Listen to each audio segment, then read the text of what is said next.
नमस्कार दोस्तों, मैं नवीन कुमार मिश्र आपका स्वागत करता हूं और आज हमारे साथ में हैं पंडित ज्ञान प्रकाश उपाध्याय जी, जो कि प्रवासी भारत रत्न और भारत गौरव पुरस्कार से सम्मानित किए जा चुके हैं। और आज हम इनसे बातचीत करेंगे वास्तुशास्त्र के विषय में। आखिर ये वास्तुशास्त्र होता है क्या, ढेर सारी जानकारी हम इनसे लेंगे और वास्तुशास्त्र के बारे में जानेंगे। तो पंडित जी, आपका बहुत बहुत स्वागत है हमारे चैनल में। और समस्त दर्शकों को सादर प्रणाम, नमस्कार, जय श्री राम। नवीन जी, आपको भी सादर प्रणाम। आप हमेशा की तरह बहुत अच्छे कार्य कर रहे हैं देश के लिए, समाज के लिए, अपनी भारतीय परंपराओं के लिए। तो आपका हमारे साथ स्वागत है। जी, बहुत बहुत धन्यवाद पंडित जी। आज हम अपने दर्शकों को जिस विषय के बारे में चर्चा करने के लिए हम आपको बुलाए हैं, हम दर्शकों को बता दें, ये पंडित ज्ञान प्रकाश उपाध्याय जी हैं और ये ज्योतिषाचार्य भी हैं। अंक ज्योतिष के बारे में जानकारी रखते हैं, वास्तुशास्त्र के बारे में जानकारी रखते हैं, सामुद्रिक ज्ञान के बारे में जानकारी रखते हैं। लेकिन आज जो मेरा विषय होगा वो वास्तुशास्त्र के अंतर्गत जानकारी जो है हम आपसे चाहेंगे कि आखिर ये वास्तुशास्त्र होता है क्या। अभी कई लोग हैं जो कि वास्तुशास्त्र के बारे में नहीं जानते हैं, ज़्यादातर लोग। तो आज पहले आप बताइए कि आखिर ये वास्तुशास्त्र होता है क्या, क्या वास्तुशास्त्र विज्ञान है, क्या है, ये सारी जानकारी आप दीजिए थोड़ा। नवीन जी, अगर हम ये कहें कि विज्ञान की सीमा जहाँ पे समाप्त होती है जी, वहाँ से धर्म का ज्ञान प्रारंभ होता है। हमारा सनातन धर्म पूरी तरह से वैज्ञानिक है, प्रामाणिक है, पारदर्शी है और इसका हमारे जीवन पर प्रभाव भी पड़ता है। तो आज के अगर हम आधुनिक समय में इसको कहें कि वास्तुशास्त्र क्या विज्ञान है, तो बिल्कुल विज्ञान है। विज्ञान नहीं बल्कि महाविज्ञान है। वास्तुशास्त्र के जो अधिष्ठाता हैं, जी, आपने कहा वास्तुशास्त्र क्या है, तो वास्तुशास्त्र के जो अधिष्ठाता हैं वो हम देवताओं में विश्वकर्मा भगवान को मानते हैं। जी। और अगर हम दानवी परंपरा में जाएं तो मय दानव को वास्तुशास्त्र का जनक माना जाता है। जी। तो वास्तुशास्त्र एक प्रकार से पंचभूतों का बैलेंस है। अच्छा। जो 5 एलिमेंट्स होते हैं, पृथ्वी, जल, अग्नि, वायु और आकाश। तो आप जानते ही हैं नवीन जी कि हमारा शरीर और हमारा ब्रह्मांड ये पंचभूतों से बना हुआ है। जी। और अगर पंचभूत आपके शरीर में कहाँ है, अगर आप जानें तो उसके बारे में हम आपको आगे चल के बताएंगे। जी। लेकिन अगर हम एक शब्द में कहें कि भाई वास्तुशास्त्र क्या है, जी। तो वास्तुशास्त्र के जो जनक हैं वो विश्वकर्मा भगवान और मय दानव हैं। जी। और साथ ही साथ जी, ये पंचभूतों का बैलेंस है। जी। अब जैसे हमारे शरीर में जो रोग उत्पन्न होते हैं नवीन जी, वो जब पंचभूतों में विषमताएं उत्पन्न होती हैं, हमारे शरीर में रोग उत्पन्न होंगे। जी। आयुर्वेद तो उसी पर काम करता है, 5 एलिमेंट्स पे। और आपका आधुनिक साइंस भी 5 एलिमेंट्स पे ही काम करता है। जी। आपको बड़ा आनंद आएगा। एक बार एक हमारे मित्र हैं डॉक्टर साहब, तो हमने कहा डॉक्टर साहब आपकी मेडिकल साइंस हमारे वैदिक साइंस की कॉपी करती है। तो उन्होंने कहा पंडित जी कैसे? मित्र हैं तो आप मित्रों से ऐसी बातें कर सकते हैं। बिल्कुल। तो हमने कहा डॉक्टर साहब आपके पास कोई मरीज आया तो आप सबसे पहले क्या करते हैं? सबसे पहले आप उसके शरीर को चेक करते हैं। तो शरीर क्या है? पृथ्वी है। पृथ्वी मीन्स पदार्थ। फिर आप उसमें से ब्लड निकालते हैं। ब्लड क्या है? जल तत्व है। फिर आप करते हैं पंडित जी लंबी श्वास लीजिए। आपने किसको चेक किया? वायु को। फिर आपने मुंह में थर्मामीटर डाला। आपने किसको चेक किया? अग्नि को। फिर व्यक्ति जीवित है या मृत हो गया? आत्मा आकाश तत्व है। नवीन जी, हमारे वेद कहते हैं यत पिंडे तत ब्रह्मांडे। जो आपके इस पिंड में पाया जाता है जी, वही संपूर्ण ब्रह्मांड में पाया जाता है। जी। अगर आपसे कोई पूछे कि आपके शरीर में कितना % जल पाया जाता है, तो अगर कोई मान लो नहीं जानता है तो हम आपको बता दें, तो 70% जल हमारे इस शरीर में पाया जाता है। और आपको आनंद होगा नवीन जी ये जानकर कि इस धरती पर भी 70% ही जल पाया जाता है। जी। जितना परसेंट हमारे बॉडी में जल है उतना ही परसेंट जल इस धरती पर है और उतना ही परसेंट जल पूरे ब्रह्मांड में पाया जाता है। तो समानता है। बिल्कुल। तो जैसे आपका 5 एलिमेंट से शरीर बना है, जी। उसी तरह से ब्रह्मांड बना, ये धरती बनी है। धरती भी 5 एलिमेंट्स हैं। जी। धरती पे भी नहीं बल्कि एक एक अणु में भी जी 5 एलिमेंट्स पाए जाते हैं। जी। तो आपका प्रश्न था, हम थोड़ा दर्शकों को विस्तार से बता रहे हैं जिससे आसानी से समझ में आए। जी। हम एक शब्द में कह सकते हैं कि वास्तुशास्त्र जो है 5 एलिमेंट्स का बैलेंस है। जी। लेकिन 5 एलिमेंट्स है क्या, पंचभूत हैं क्या? हमारे तुलसीदास जी कहते हैं चित जल पावक गगन समीरा पंच रचित यह अधम शरीरा। तो संपूर्ण ब्रह्मांड और शरीर इन्हीं 5 पंचभूतों से बने हैं और इन पंचभूतों को बैलेंस करना ही वास्तु है। अच्छा। अपने घर में चीजों को व्यवस्थित रखना, कौन सी चीज कहाँ पे रखना, उसको कैसा व्यवस्थित किया जाए, घर की जो पूरी एक व्यवस्था है उसको सुचारू रूप से जो शास्त्र ज्ञान कराता है वह है वास्तुशास्त्र। जी। अच्छा, जैसे वास्तुशास्त्र के हिसाब से यदि कोई अपना घर बनाता है, अब फिर भी उस घर में पता लगा कि ढेर सारी दिक्कतें हो रही है, तो आदमी कैसे पता करेगा कि कहाँ पे वास्तु दोष हो रहा है? इसकी जानकारी कैसे कर पाएगा वो? तो उसके लिए सबसे अच्छा होता है किसी वास्तुशास्त्री से संपर्क किया जाए। अच्छा। कि जो इसके एक्सपर्ट हैं ना, कि भाई बाजार में ढेर सारे पंडित जी वास्तु यंत्र मिलते हैं, मैं देखा हूँ कई जो है, मैं मेले में जाकर देखा हूँ कि वास्तु दोष यंत्र है, इसको आप घर में लगाइए तो वास्तु निवारण होता है। क्या ऐसी कुछ चीज होती है क्या? बिल्कुल होती है। जी। सनातन धर्म में 3 विधा है, एक है मंत्र, एक है यंत्र, एक है तंत्र। तो मंत्र में ही देवताओं की शक्तियां निवास करती हैं। सबसे पावरफुल चीज है मंत्र। यंत्र क्या है कि यंत्र जिनमें देवता निवास करते हैं, जो वो है यंत्र। और देवताओं की शक्तियां किसमें है? मंत्र में। देवता किसमें निवास करते हैं? यंत्र में। और देवताओं को शीघ्रता से प्रसन्न करने का जो विधि है वो है तंत्र। जैसे तंत्र के नाम से मित्रों बहुत सारे लोग घबरा जाते हैं। तंत्र से लोग सोचते हैं कि भूत प्रेत पिशाच तमाम नकारात्मक एनर्जी। हाँ, तंत्र के 2 प्रकार होते हैं नवीन जी। एक है दक्षिण मार्गी तंत्र और एक है वाम मार्गी तंत्र, जो सप्तऋषियों के द्वारा बनाए गए तंत्र हैं जी, जो सात्विक हैं।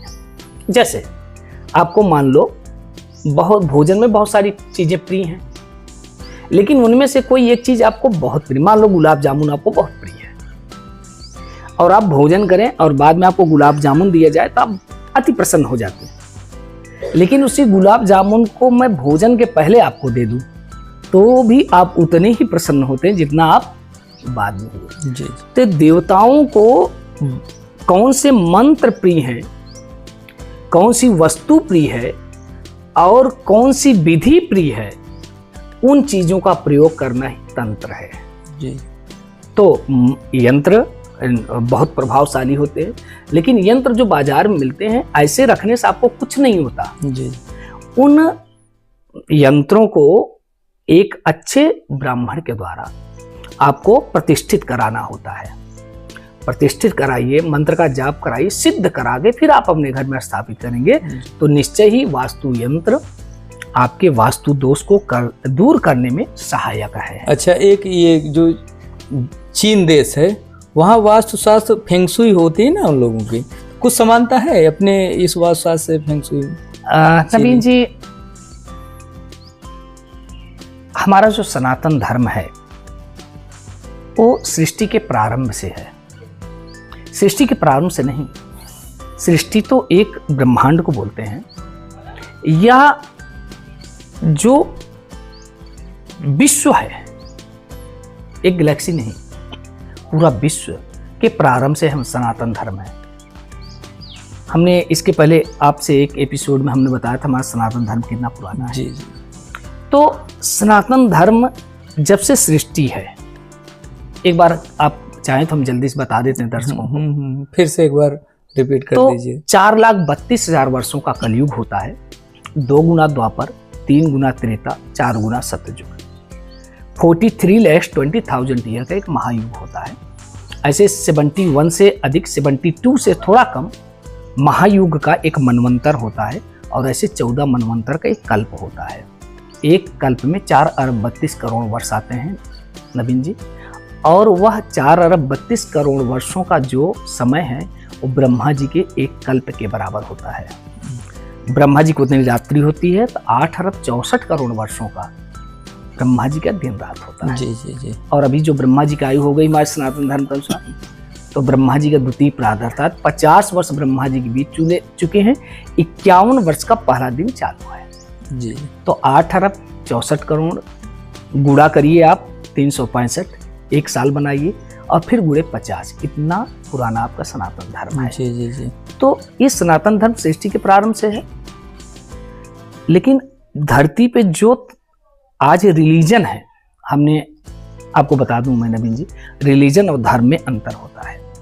रिलीजन कहते हैं पंथ को, संप्रदाय को, एक विचारधारा के मानने वाले के समूह को। जी जी। लेकिन धर्म करते हैं कर्तव्य को, धर्म कहते हैं ड्यूटी को।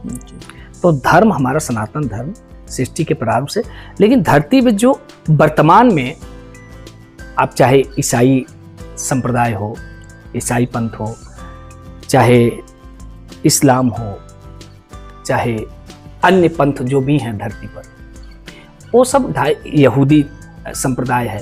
ये 2,500 से, यहूदी जो है 2,500 वर्ष, ईसाई 2,000 वर्ष, इस्लाम 1,500 वर्ष, बौद्ध, जैन, सिख हमारे अपने ही लोग हैं, हमारी सनातन परंपरा के लोग हैं। तो जो चीन है, चाहे वहाँ की फेंग शुई हो, चाहे विश्व की कोई भी परंपरा हो, वहाँ पे 2,500 वर्ष पहले सनातन धर्म ही था। जी जी जी। तो हमारी जो परंपराएं हैं वो पूरे विश्व में थी। नहीं, ये जो फेंग शुई उनकी वास्तुशास्त्र है, वो हमारा फेंग शुई जो है समानता नहीं है, लेकिन जो प्रेरणा स्रोत है, जो प्रेरणा ली गई, उसमें बहुत सारी चीजें वो सनातन वास्तुशास्त्र की ही है। अच्छा अच्छा। मतलब लक्ष्य दोनों का एक ही है। वो भी मानते हैं कि वास्तु में दोष होता है, उनको इन चीजों से ठीक किया जा सकता है, लेकिन थोड़ी सी समानताएं हैं। ऐसा नहीं कह सकते कि आप पूरी तरह वो हमारे वास्तुशास्त्र को कॉपी पेस्ट कर रहे हैं, ऐसा नहीं है। जी जी।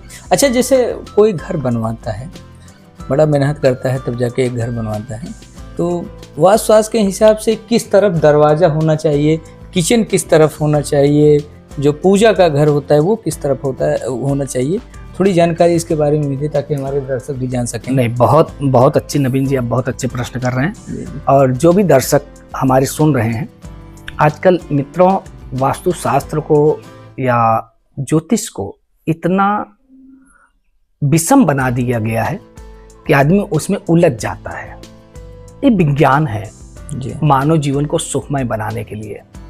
वास्तुशास्त्र के द्वारा आप अपने घर की समस्याओं का समाधान पा सकते हैं। ज्योतिष और वास्तु दोनों एक दूसरे के पूरक हैं। अगर दोनों अलग अलग चल रहे हैं तो आपके घर को केवल वास्तुशास्त्र से ठीक नहीं किया जा सकता, उसको ठीक करने के लिए आपको ज्योतिष की भी आवश्यकता पड़ती है। जी जी।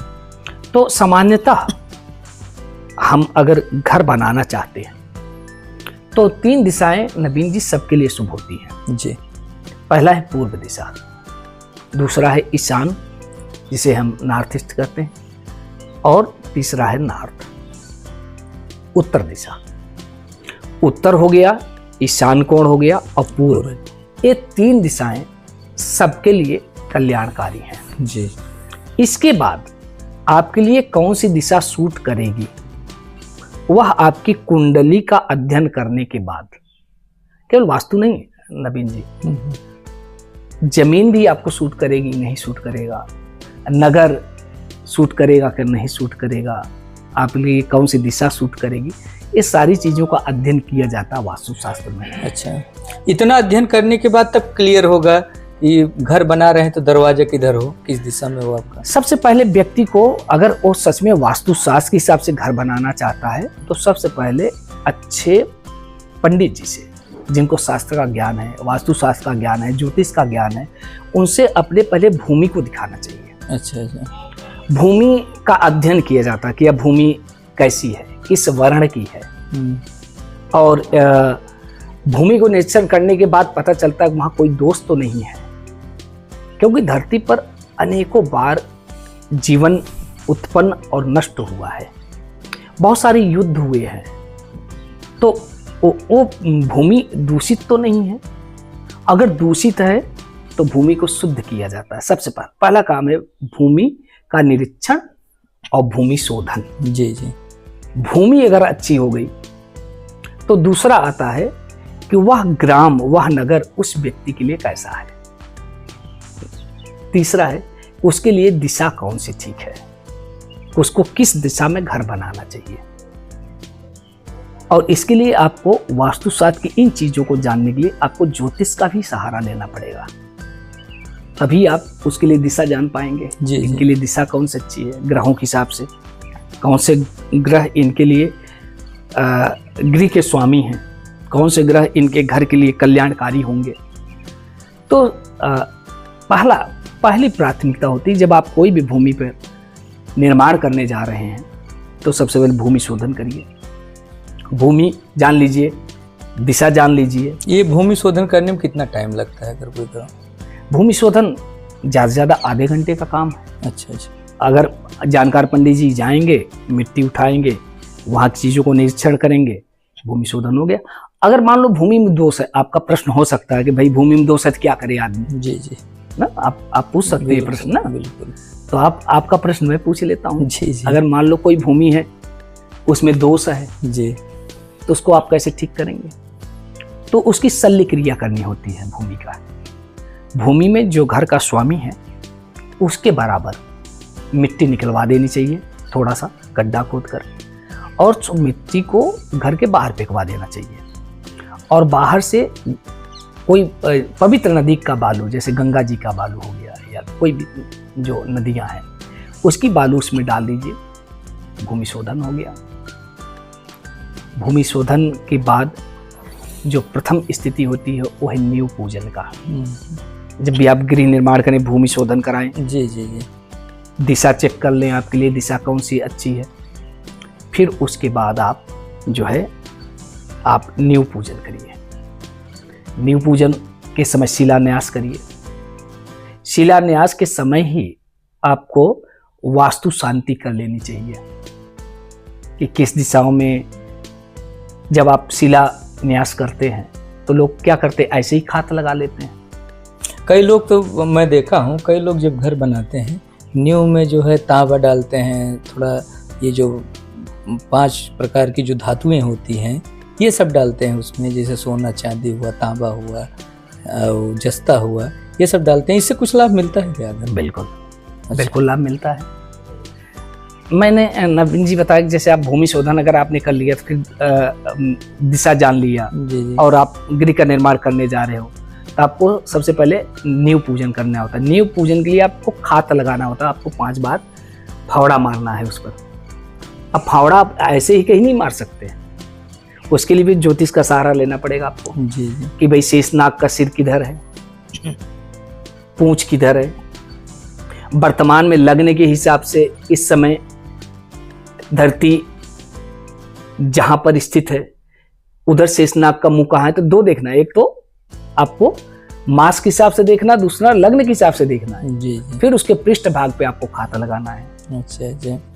अच्छा, और ये जो घर में किचन वगैरह होता है जी, ये किस दिशा में होना चाहिए घर के जी? हाँ, तो जैसे मान लो आप शिला पूजन कर लिए, आपने शिला पूजन नींव पूजन कर लिया। जो आपने पूछा कि आप उसमें रखते हैं जी। तो उसमें आपको जैसे जब पूजा होती है नींव पूजन, अब भूमि पूजन किया जाता है जी। नींव पूजन समय भूमि पूजन करना, पहले भूमि पूजन करके आप नींव पूजन करेंगे। बिल्कुल। क्योंकि आपको पहले पृथ्वी माता से आज्ञा लेनी है कि मैं आपके वक्षस्थल पर शस्त्र का प्रयोग करने जा रहा हूँ, माँ मुझे क्षमा करें, मुझे आज्ञा दीजिए जी। तो सबसे पहला है भूमि पूजन, फिर नींव पूजन, शिलान्यास, शिलान्यास करते समय आपको 5 ईंट और एक जो कलश पूजा होती है उसी में आपको जो है पंचधातु है, नवरत्न है, कच्छप है, वाराह है, सर्प है, नाग है, ये सारी चीजें प्रतिष्ठित करके आपको उसी नियम में रखनी होती है। अच्छा अच्छा अच्छा। तो ये वास्तु के लिए बहुत ही आवश्यक विधि होती है। जी जी। और उससे घर की सारे दोष ठीक हो जाते हैं। जी जी। अच्छा, कैसे आदमी पता कर सकता है कि हमारे घर में वास्तु दोष चल रहा है? तो जैसे आपका क्वेश्चन है कि आपका किचन कहाँ होना चाहिए। जी जी जी। तो सबसे पहले मित्रों, अगर आप घर बनाते हैं तो पहले दिशा आप अच्छी शुभ दिशा। जी जी।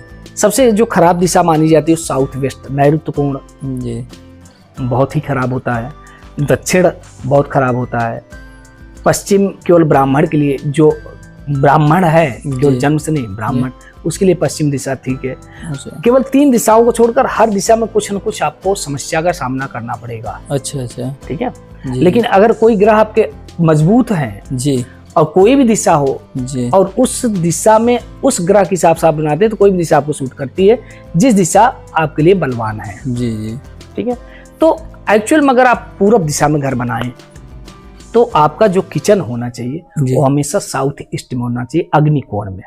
अच्छा। अग्निकोण में आपका किचन होना चाहिए। जी। जो नॉर्थ ईस्ट है, ईशान कोण है, वहां आपका देवालय होना चाहिए। अच्छा, आप पूजा घर बनाएं। जी जी जी। नॉर्थ वेस्ट में जो वायव्य कोण है वहां पे अतिथि गृह बनाएं आप। जी जी। और घर का जो स्वामी है उसे साउथ वेस्ट नैऋत्य कोण में रहना चाहिए। जी जी। ब्रह्म क्षेत्र पहले जब हमारे घर बनते थे नवीन जी, तो अभी आपको हमने जो बताया क्या है, ये 5 एलिमेंट्स का बैलेंस है। जी जी जी। कैसे बैलेंस है? तो नॉर्थ ईस्ट देवालय हो गया और वहां जल का स्थान रखा जाता था। ईशान कोण आपका बैलेंस हो गया। जी। ठीक है। नैऋत्य आपका अग्नि कोण आ गया, अग्नि जहां है, जी अग्नि कोण में आपका किचन हो गया, तो आपका अग्नि कोण क्या हो गया? बैलेंस हो गया। नैऋत्य कोण जो है वो पृथ्वी है। जी जी। पृथ्वी में आदमी स्वयं घर का मालिक निवास कर रहा है तो नैऋत्य कोण बैलेंस हो गया। जी जी। वायव्य अतिथि है, अतिथि जो है गतिमान होता है, जी जी। वहां गतिमान चीजें, तो वायु कोण में अतिथि गृह बनाया गया, आपका वायव्य कोण बैलेंस हो गया। जी। अब आपने देखा होगा जब पहले हमारे घर बनते थे जी। तो घर में आंगन होता था। ठीक है। आंगन खुला होता था। आंगन क्या है? ब्रह्म क्षेत्र। अब ईशान कोण जल हो गया, अग्नि कोण अग्नि हो गई, जी। नैऋत्य कोण पृथ्वी हो गया, वायव्य कोण वायु हो गया, और घर का जो ब्रह्म है वो आपका आकाश हो गया। तो आकाश, एनर्जी तो आकाश ही है ना। जी जी बिल्कुल। अब आज सारे घर बंद हैं तो आप चाहे जिस भी दिशा में घर बना लीजिए, अगर आपका आंगन नहीं खुला है, आपका आंगन बंद है, तो हर घर में वास्तु दोष है। चाहे आप वास्तु के हिसाब से चाहे जितना अच्छा घर बना लीजिए। अच्छा अच्छा। जी। आंगन होना ही चाहिए। आंगन ब्रह्म क्षेत्र खुला हो। जी जी। अगर मान लो अब ऐसी परिस्थितियां नहीं है, फिर वास्तुशास्त्री जी। और वास्तु शास्त्र की आवश्यकता है आपके घर को बैलेंस करने के लिए। जी जी जी। अच्छा, जैसे कहा जाता है कि जो घर में बेडरूम होता है वो किस दिशा में होना चाहिए, और जो सर होता है सोते समय वो किस दिशा में होना चाहिए, थोड़ा ये भी जानकारी दें ताकि हमारे दर्शक भी समझ सकें। जी। यदि बेडरूम है तो किस दिशा में हो, पहली चीज, और उस दिशा में भी सर किस तरफ करके सोया जाता है। जैसे अगर आप विद्या प्राप्त कर रहे हैं, जैसे मान लो कोई विद्यार्थी है जी या वो ज्ञान अर्जन कर रहा है या ज्ञान से संबंधित है उसका, जी, या उस फील्ड से जुड़ा हुआ है जो ज्ञान से संबंधित है, तो उसका सिर पूर्व दिशा में होना चाहिए। अच्छा, जो सिर है पूर्व साइड होना चाहिए। और यदि आप सुख संपत्ति चाहते हो, जी, अब व्यापारी हैं या बिजनेसमैन हैं या अब रोजगार व्यापार कर रहे हैं, आप एजुकेशन आपका समाप्त हो चुका है, तो ऐसे लोगों का सिर्फ दक्षिण में रखना चाहिए। जी, तो दक्षिण में रखेंगे तो सुख संपत्ति पाएंगे, और अगर आप पूर्व में रखेंगे तो यश मिलेगा आपको, आपकी बुद्धि प्रखर होगी। जी, तो इन दो दिशाओं में अब बेडरूम कहाँ होना चाहिए प्रश्न है, तो घर के मालिक का जो बेडरूम है, जो घर का मालिक है, उसे हमेशा नैऋत्य कोण में सोना चाहिए। ये नैऋत्य कोण मतलब थोड़ा नैऋत्य कोण में साउथ वेस्ट है, अच्छा अच्छा, जो पश्चिम और दक्षिण का कोना होता है। जी, जी, तो घर के मालिक को वहां सोना चाहिए जी, और सिर दक्षिण में रखना चाहिए। अब कोई विद्यार्थी है तो वह ईशान कोण से लेकर पूरब दिशा में या दक्षिण की दिशा में भी सो सकता है। जी, दक्षिण की जो दीवार होती है उधर आप बेडरूम बना लीजिए।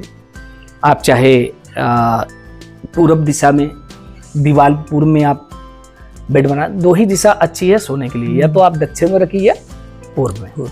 लेकिन जैसे व्यक्ति अग्नि कोण में चला गया ना, तो उसको गुस्सा बहुत आएगा। अच्छा, ईशान कोण में सो रहा है तो उसको सर्दी जुकाम बहुत होगा। तो या तो एकदम पूर्व रहे ना अग्नि हो न तो ईशान हो, ठीक है, बीच में पूरब का जो है। और इधर दक्षिण से लेकर पूरब का जो दीवार है, ईशान को छोड़ दो, वहां अगर रखेंगे तो आपका अग्नि बढ़ेगा, क्रोध बढ़ेगा। जी जी, तो वहां पे रख जो वायव्य कोण है वहां पर हमेशा गेस्ट रूम रखना चाहिए आदमी को। अच्छा, कि जहाँ पे अतिथि आए, क्योंकि अतिथि का वही मतलब है जो आए और जिनकी आप अच्छे से सेवा करें और वो ज़्यादा समय तक रुके ना, इसलिए वायव्य कोण अनस्टेबल बनाता है। वहाँ जो भी सोएगा लंबे समय तक टिकेगा नहीं। जी, जी, आप घर के किसी व्यक्ति को आप वायव्य कोण में नॉर्थ वेस्ट में सुलवा दीजिए, उसको बहुत स्ट्रेस होगा, बहुत अनस्टेबल माइंड होने लगेगा, व्यापार रोजगार में अस्थिरता उत्पन्न होने लगेगी, मन स्ट्रेसफुल होगा, सर्दी जुकाम होंगे। जी जी जी, तो हर दिशाओं का अपने मेरा अगला एक प्रश्न ये है कि जैसे लोग घर तो बनाते हैं, जो घर का गंदा पानी निकलता है वो किस दिशा में जाना चाहिए? देखिए, घर से पानी जो भी निकलता है उसको हमेशा उत्तर दिशा से घर से बाहर निकलना चाहिए। उत्तर दिशा से? जो भी आपका घर का पानी है, घर से जो भी पानी निकल रहा है वो उत्तर दिशा की तरफ जाए। नहीं, उसका लास्ट छोर उत्तर तरफ जाए कि स्टार्टिंग से ही मतलब उत्तर दिशा की तरफ? उत्तर दिशा की तरफ घर से निकालिए। अच्छा अच्छा, उसके बाद जहां भी आपको गंदा पानी साउथ वेस्ट में होना चाहिए। अच्छा अच्छा, ठीक है, जी जी, जो गंदा पानी आपका लाइटरिंग है, ये सब चीजें आपकी साउथ या साउथ वेस्ट में हो। जी जी, ना साउथ की तरफ। जी जी, तो गंदा पानी, लेकिन घर से जो निकास होगा जी, वो उत्तर की तरफ होगा। जी जी, घर का पानी उत्तर से निकलना चाहिए। जी जी जी। अच्छा, जैसे कोई अगर अपना जमीन जो है वास्तुशास्त्र के हिसाब से दिखवाना चाहे तो क्या आप देखेंगे? अवश्य देखेंगे। तो जैसे आपसे संपर्क करना हो तो लोग कैसे संपर्क कर पाएंगे? नवीन जी, अगर मेरा संपर्क करना है तो मेरा नंबर आप जब वीडियो बनाएंगे उसमें डाल दीजिए। जी जी, मुझे फोन कर सकते हैं, ईमेल कर सकते हैं, जी, या आपसे सीधे संपर्क करें। जी जी जी, आपका नंबर आप डाल दीजिए अपने चैनल पर। जी जी, तो आपसे संपर्क करेंगे तो आप मेरे संपर्क कर सकते हैं, या डायरेक्ट मुझे संपर्क करना है जी, तो मेरा नंबर है, जी, नंबर मुझे फोन कर सकते हैं, हम जाके वास्तु का निरीक्षण कर सकते हैं। जी, अगर वास्तु दोष है तो उसके समाधान बता सकते हैं, उसके उपाय बता सकते हैं। जी जी। तो बहुत बहुत धन्यवाद पंडित जी। तो दोस्तों, जैसे कि अभी हमारे साथ थे ज्ञान प्रकाश उपाध्याय जी, जिन्होंने वास्तुशास्त्र के बारे में आप सबको ढेर सारी जानकारियाँ दी। यदि आप भी अपना घर वगैरह बनाना चाहते हैं और वास्तुशास्त्र के हिसाब से आप अपना घर बनवाना चाह रहे हैं तो ज़रूर आप इनसे संपर्क करिएगा। हम अपने डिस्क्रिप्शन में जो है पंडित जी का मोबाइल नंबर और ईमेल आईडी सब कुछ हम मेंशन कर देंगे, आप इनसे संपर्क कर सकते हैं। नमस्कार जी, समस्त दर्शकों को अभिवादन, जय श्री राम, नमस्कार। और यदि आपको कोई भी वास्तु से रिलेटिव या ज्योतिष से रिलेटिव संपर्क करना हो तो नवीन जी से संपर्क कर लें। और नवीन जी वीडियो में जैसा कहा है आप डाल ही देंगे, उसमें फ़ोन नंबर, ईमेल रहेगा। तो सबको फिर से खूब खूब धन्यवाद। नमस्कार। नमस्कार साथियों।